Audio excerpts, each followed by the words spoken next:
ભાજપના નેતાઓ જો એવું સમજતા હોય કે આ દેશ મોદી અને શાહના ફરમાનથી ચાલશે તો કાન ખોલીને સાંભળી લ્યો, આ દેશ મોદી અને શાહના ફરમાનથી નહીં પરંતુ ડોક્ટર બાબા સાહેબ ભીમરાવ આંબેડકરના સંવિધાનથી ચાલશે। એ સંવિધાન જે ધર્મનિરપેક્ષતાની વાત કરે છે, પરંતુ દુઃખ સાથે કહેવું પડે કે જ્યારે જ્યારે પણ ચૂંટણીઓ આવે ત્યારે આ દેશના સૌથી ભ્રષ્ટમાં ભ્રષ્ટ વડાપ્રધાન, સૌથી ખોટામાં ખોટા વડાપ્રધાન નરેન્દ્ર મોદી આપણને ભ્રમિત કરવા માટે હિન્દુ મુસલમાનની વાત કરશે, આપણને ભ્રમિત કરવા માટે મંદિર અને મસ્જિદની વાત કરશે, આપણને ભ્રમિત કરવા માટે કબ્રસ્તાન અને સ્મશાનની વાત કરશે, આપણને ભ્રમિત કરવા માટે પાકિસ્તાન અને બાંગ્લાદેશની વાત કરશે।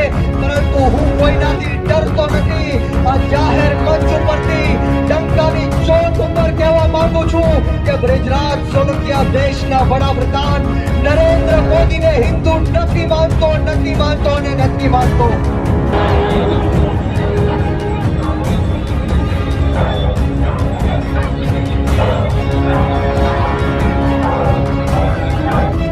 મંચ ઉપરથી આ ભાજપના નેતાઓને કહેવા માંગુ છું કે તમે ગમે એટલો અન્યાય કરો, અત્યાચાર કરો, ખોટા કેસ કરો, જેલમાં નાખો, પરંતુ અમે ગરીબ ખેડૂતના દીકરા તમારી સામે મોરે મોરો દઈ દેવા માટે તૈયાર છીએ।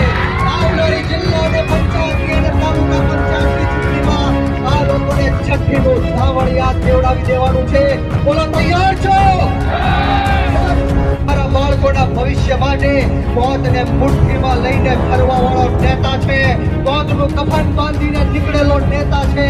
તમારે કોઈથી ડરવાની કે ગભરાવાની જરૂર નથી। તમે જોવો વિસાવદરની અંદર એક ક્રાંતિની શરૂઆત થઈ, એ ક્રાંતિની શરૂઆતમાં આ ભ્રષ્ટાચારી ભારતીય જનતા પાર્ટીએ ભાજપના નેતાઓના ધાડે ધાડા ઉતારી દીધા કે મુખ્યમંત્રી પણ આવ્યા, ગૃહમંત્રી પણ આવ્યા, આખે આખું મંત્રી મંડળ આવ્યું, તમામે તમામ બુટલેગરોને ઉતાર્યા, માફિયાઓને ઉતાર્યા, પોલીસ તંત્રને કામે લગાડી દીધું, હજારો કરોડો રૂપિયાના પૈસા વેચ્યા, દારૂ પીવડાવ્યો, છતાં પણ આમ આદમી પાર્ટીના 10-12 યુવાનોએ થઈને આ લોકોને ધૂળ ચાટતી કરી દીધી।